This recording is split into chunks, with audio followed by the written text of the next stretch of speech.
नमस्कार, आप देख रहे हैं नेशनल वेदर बुलेटिन मौसम तक यूट्यूब चैनल पर और मैं हूं देवेंद्र त्रिपाठी। 30 नवंबर को देश भर में मौसम कैसा रहने वाला है, आइए इस वीडियो में जानने का प्रयास करते हैं। एक साइक्लोन दक्षिण में बना हुआ है, एक डब्ल्यूडी उत्तर भारत की तरफ बढ़ रहा है। दोनों सिस्टमों का किन किन राज्यों पर असर हो सकता है, ये समझने का प्रयास करेंगे।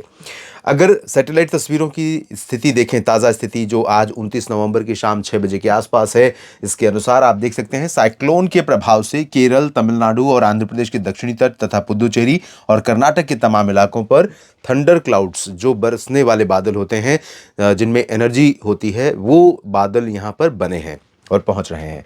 ऊपर की तरफ आप देखिए तो कुछ पैचेस आपको महाराष्ट्र में नंदुरबार, धुले, नासिक से लेकर के इधर मध्य प्रदेश पर भी नजर आ रहे हैं, कुछ विदर्भ पर भी नजर आ रहे हैं, छत्तीसगढ़, उड़ीसा के ऊपर भी ये बादल नजर आ रहे हैं। धीरे धीरे ये जो टेल है बादलों की, ये और बड़ी होती जाएगी और अगले 24 घंटों के दौरान बादलों का प्रभाव और ऊपर तक उत्तर प्रदेश में पहुंचेगा। बिहार, झारखंड, पश्चिम बंगाल में, उड़ीसा, छत्तीसगढ़ में, महाराष्ट्र और मध्य प्रदेश तथा गुजरात के कुछ पूर्वी रीजन पर पहुंचेगा, क्योंकि तूफान ऊपर की तरफ आगे बढ़ रहा है। शॉर्टकट में एक बार तूफान का ट्रैक भी देख लेते हैं आज की इस बुलेटिन में भी। 30 नवंबर को जब ये सिस्टम मध्य रात्रि में इंटेंसीफाई तो नहीं होगा, लेकिन आगे बढ़ता रहेगा उत्तर पश्चिमी दिशा में, तो ये तमिलनाडु के तटों के और करीब पहुंच जाएगा। इस समय आज यानी शनिवार के दिन 29 नवंबर को इस तूफान की दूरी की अगर हम बात करें भारत के तटों से, तो चेन्नई से तकरीबन ये 350 किलोमीटर दूर है, पुदुचेरी से लगभग 250 किलोमीटर दूर है। जब ये लैंडफॉल तो डायरेक्ट नहीं हो रहा है इस तरह से, लेकिन कहीं ना कहीं ये तटों के पैरेलल समानांतर चलेगा और भारत के तटीय क्षेत्रों को प्रभावित करता रहेगा, तमिलनाडु और आंध्र प्रदेश को सबसे ज़्यादा। बाकी इंटीरियर पोर्शन को, अंदरूनी हिस्सों को भी इसका प्रभाव देखने को मिलेगा। अंदरूनी हिस्सों पर क्लाउड एक बार मैं दिखाता हूं आपको कल किस तरह के बादल बन सकते हैं। उत्तर भारत के पहाड़ों पर कल ये डब्ल्यूडी एक थोड़ा सा प्रभाव दिखाने वाला है, जिसमें गिलगित, बाल्टिस्तान, मुजफ्फराबाद, लद्दाख, जम्मू कश्मीर और हिमाचल के उत्तरी क्षेत्रों में कुछ जगहों पर बादल दिखाई पड़ सकते हैं। बादल इधर नीचे की तरफ ज़्यादा नहीं बनेंगे, लेकिन पंजाब पर और राजस्थान के जो पश्चिमी क्षेत्र हैं, उत्तर पश्चिमी ज़िले, श्रीगंगानगर और कुछ हनुमानगढ़ के भागों पर बादलों का पैच नज़र आएगा। और साथ में जोधपुर से लेकर इधर एक नया पैच दिखाई पड़ेगा। जोधपुर के नीचे जो पूर्वी रीजन है, बूंदीवाड़ा, झालावाड़ से लेकर भीलवाड़ा तक, और दिल्ली के दक्षिण में भी नजर आएंगे बादल। दिल्ली के ऊपर भी पैच रहेगा सुबह के समय, और उसके बाद 8-9 बजे, 10 बजे के बाद से पैच क्लियर हो जाएगा। नीचे की तरफ जो बादलों का पैच होगा वो थोड़ा सा धूप रोकने वाला होगा, ज़्यादा प्रभावशाली तो नहीं, लेकिन कई जगहों पर धूप इसके प्रभाव से रुकेगी। और जब ये आगे बढ़ेगा सिस्टम, तो हैदराबाद, बेलगावी, चित्रदुर्गा, रायचूर, गडग, इन भागों में यानी उत्तरी कर्नाटक और तेलंगाना तथा महाराष्ट्र, आंध्र प्रदेश के विशाखापट्टनम तक बादल काफ़ी घने होंगे। महाराष्ट्र के विदर्भ में निचला जो हिस्सा है और नांदेड़, लातूर, बीड़, जालना, हिंगोली का जो दक्षिणी क्षेत्र है मराठवाड़ा का, यहाँ पर काफ़ी घने बादल नज़र आने वाले हैं। तो ये स्थितियाँ रहेंगी और इन स्थितियों के बीच में देश के कई जगहों पर, दक्षिणी प्रायद्वीप में और मध्य भारत के कुछ भागों पर बरसात आज से कल के बीच में देखने को मिल सकती है। ऊपर की तरफ सिर्फ जम्मू कश्मीर और गिलगित बाल्टिस्तान, मुजफ्फराबाद तथा आसपास के भागों पर कुछ संभावनाएं एक्टिव वेदर कंडीशन की हैं, बाकी जगहों पर ज़्यादा एक्टिविटी होने के आसार नहीं हैं। नीचे से ही शुरुआत करते हैं, जहां पर आप देख सकते हैं आंध्र प्रदेश में विशाखापट्टनम तक संभावना है। तटों पर उत्तरी तटी बापतला से विशाखापट्टनम के बीच में बहुत हल्की वर्षा छिटपुट जगहों पर होगी, लेकिन दक्षिणी क्षेत्र जो है मछलीपट्टनम और नेल्लोर, बापतला का, यहाँ पर मूसलाधार बारिश होने की संभावना तेज हवाओं के साथ, और कोस्टल रीजन में तटों पर यहाँ पर ऊंची लहरें उठने की आशंका है। आंध्र प्रदेश के रायलसीमा रीजन में, इसका जो पूर्वी हिस्सा है ये रायलसीमा का क्षेत्र है, इसको मेट्रोलॉजिकल यानी मौसम के अनुसार अलग अलग वजहों से तमाम क्षेत्रों को अलग अलग बांटा गया है। तो ये इस रायलसीमा का जो पूर्वी हिस्सा है, यहाँ पर बरसात होने की संभावना तेज रहेगी। साथ में पंबन से लेकर चेन्नई तक, इंक्लूडिंग पुदुचेरी, वेल्लोर, तंजावुर, कडलूर, ये वाला जो हिस्सा है, यहाँ पर भी भारी बारिश होने की संभावनाएं दिखाई पड़ रही हैं।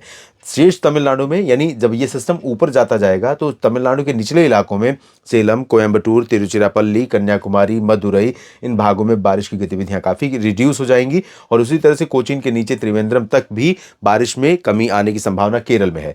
दक्षिणी आंतरिक कर्नाटक में बेंगलुरु, मैसूरू, हसन तथा आसपास के भागों में तेज बारिश हो सकती है। तटीय कर्नाटक में कई जगहों पर बरसात होगी। उत्तरी आंतरिक कर्नाटक और चित्रदुर्गा, बेल्लारी, इन भागों में आप देखिए तो यहाँ पर ज़्यादा एक्टिविटी संभावित नहीं है, लेकिन मैं आपको बता दूं कि कल यहाँ पर बादलों का पैच कुछ घना बनेगा और इस रीजन में ये जो यहाँ से हिस्सा दिख रहा है, यहाँ पर कुछ ऐसे पैच बन सकते हैं जिसमें पैची रेन्स यानी छिटपुट बारिश कहीं कहीं पर दिखाई पड़ सकती है। इसी तरह से रामागुंडम और हैदराबाद के पूरब में, तेलंगाना में भी बारिश होने की संभावना है। ये बात सही है कि वाइड स्प्रेड रेन नहीं होगी, यानी सभी जगहों पर बरसात एक साथ नहीं होगी, लेकिन कई जगहों पर बारिश होगी, ये लगभग तय है। ओडिशा, छत्तीसगढ़, मध्य प्रदेश, महाराष्ट्र और गोवा, गुजरात यानी मध्य भारत के भागों में आप देखिए तो यहाँ पूरा क्लियर दिखाई पड़ रहा है। लेकिन आपको बता दूं कि ये गोवा, सिंधुदुर्ग और कोल्हापुर, सोलापुर से लेकर नांदेड़ और चंद्रपुर, गढ़चिरौली का जो रीजन है यहाँ पर, और बीजापुर, सुकमा, दंतेवाड़ा से लेकर रायपुर तक, और इधर भवानीपटना, केंद्रपाड़ा से फुलबनी तक, ये वाला जो हिस्सा है यहाँ पर कुछ ऐसे पैच आ सकते हैं, छिटपुट पैच, जिस तरह से आपने सैटेलाइट तस्वीरों में देखा है, इस तरह के पैच, ये पैच हो सकता है यहाँ बारिश दे जाए, हो सकता है यहाँ पर बारिश दे जाए। तो इस तरह के पैच यहाँ पर बन सकते हैं दक्षिणी उड़ीसा, दक्षिणी छत्तीसगढ़ और महाराष्ट्र के दक्षिणी क्षेत्रों में कई जगहों पर।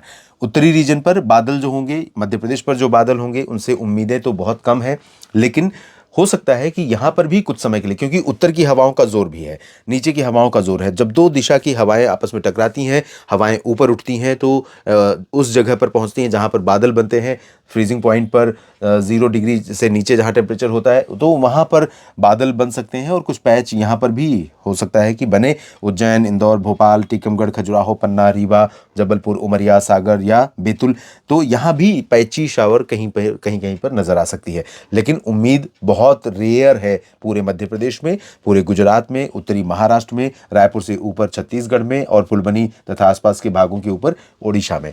तो मुख्यतः शुष्क मौसम के बीच में ये परिस्थितियां बन सकती हैं। और एक बात और, उत्तर की ठंडी हवाओं का प्रभाव भी थोड़ा सा बढ़ रहा है। ऐसे में ऊपर से बादल, थोड़ी बहुत हल्की बरसात और ठंडी हवाएं, तो दिन में भी मौसम काफ़ी ठंडा फील हो सकता है इन क्षेत्रों में। बिहार, झारखंड, पश्चिम बंगाल तथा पूर्वोत्तर भारत के लगभग सभी राज्यों में, अरुणाचल, असम, मेघालय, नागालैंड, मणिपुर, मिजोरम, त्रिपुरा, सिक्किम, इन सभी क्षेत्रों में पूरी तरह से क्लियर और ड्राई वेदर रहेगा। और जो पूर्वी भारत के ये क्षेत्र हैं जहाँ पर टेम्परेचर में गिरावट, पश्चिमी दिशा की हवाओं के लगातार आने के कारण गिरावट का क्रम फिर से बढ़ने वाला है। और यहाँ पर भी बादल दिखाई देंगे ऊपर से, तो दिन में धूप कम रहेगी और रात में ठंडी हवाओं का प्रभाव रहेगा। तो दिन और रात दोनों समय मौसम में एक ठंडक अलग तरह की फील हो सकती है। और इसी तरह की परिस्थितियाँ उत्तर प्रदेश में रहेंगी सभी जगहों पर, क्योंकि हवाएं रफ्तार पकड़ रही हैं। और हवाएं जब रफ्तार पकड़ेंगी तो दिन में वैसे और कोई कारण नहीं होगा कि धूप कम हो, लेकिन बादल रहेंगे तो इस वजह से धूप कम हो सकती है। और ठंडी हवा, ऊपर से धूप का असर कम होना, इन परिस्थितियों में यहाँ पर मौसम ठंडक हो सकती है। आगरा, अलीगढ़ से लेकर बरेली, झांसी, लखनऊ, कानपुर, अयोध्या और बहराइच, गोंडा, बस्ती, बलरामपुर, अम्बेडकर नगर, देवरिया, वाराणसी, गोरखपुर, जौनपुर, प्रतापगढ़, इन सभी भागों में।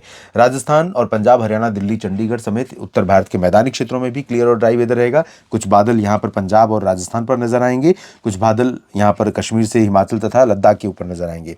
और यहाँ पर भी दिल्ली के ऊपर भी कुछ बादल रहेंगे सुबह के समय, ये पैच रहेगा लेकिन क्लियर हो जाएगा। तो बादलों से यहाँ पर कोई उम्मीद नहीं है मैदानी क्षेत्रों में। पर्वतीय क्षेत्रों में गिलगित, बाल्टिस्तान और मुजफ्फराबाद, लद्दाख तथा जम्मू कश्मीर, हिमाचल के ऊपरी हायर रीचेस जो हैं, यहाँ पर कुछ जगहों पर हल्की गतिविधियाँ देखने को मिल सकती हैं, जिसमें गतिविधियों में शामिल है कुछ बर्फबारी या हल्की वर्षा। हायर रीचेस पर बर्फबारी की संभावनाएं बन सकती हैं, बहुत लिमिटेड लेकिन चांसेस लग रहे हैं। नेशनल वेदर बुलेटिन में भी इतना ही। आप बने रहिए लगातार मेरे साथ मौसम तक और न्यूज़ मीडिया मंच यूट्यूब चैनल और मौसम तक फेसबुक पेज पर भी। जानकारियां ठीक लगे तो इस वीडियो को लाइक और शेयर करिएगा, कमेंट सेक्शन में अपनी बात लिखिएगा। और दोस्तों, अगर आपने इस चैनल को सब्सक्राइब नहीं किया है और मौसम की जानकारियाँ आपके लिए ज़रूरी हैं तो जुड़े रहिए। इसके लिए आप इस चैनल को कर लीजिए सब्सक्राइब, बेल आइकन पर क्लिक कर लीजिए और कमेंट सेक्शन में अपनी बात अपने क्षेत्र के मौसम के हाल के साथ लिखते रहिए। बहुत अच्छी जानकारी आप लोगों के माध्यम से मिलती है। धन्यवाद।